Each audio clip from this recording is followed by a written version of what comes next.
Фтор бұл улы және оны суға қосу фактісі әдейі жасалды деген хабарлама шықты. Stopfake.kz порталының хабарлауынша, фейктердің бірінде автор видео жариялады. Онда оның айтуынша сумен жабдықтау жүйесіне қауіпті фторид қосылады. Тағы бір фейк авторының фтордың суға нацистік Германияның концлагерінің тұтқындарын уландыру үшін улы зат ретінде қолданғанын айтты. Арнайы тексеру фейктерді талдап, олардағы ақпараттың неліктен жалған екенін түсіндірді.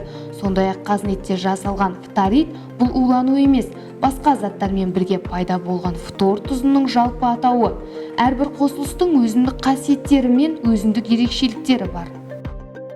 Ауыз судың құрамындағы фторидтер жайлы айтатын болсақ, 2015 жылдың 15 наурыздағы 2009 санитарлық ереже көрсетілген. Негізі біз сол көрсеткіш бойынша жұмыс жасаймыз. Санитарлық ережеде фторидтің литрі 0,75 миллиграммды құрайды. Ал қазіргі уақытта біздің Шымкент қаласындағы ауыз судың құрамдары литріне 0,25 миллиграммды көрсетіп жатыр. Бұл яғни өз көрсеткіштен аспайды деген сөз. Сондықтан фторидтің адам ағзасына ешқандай зияны жоқ.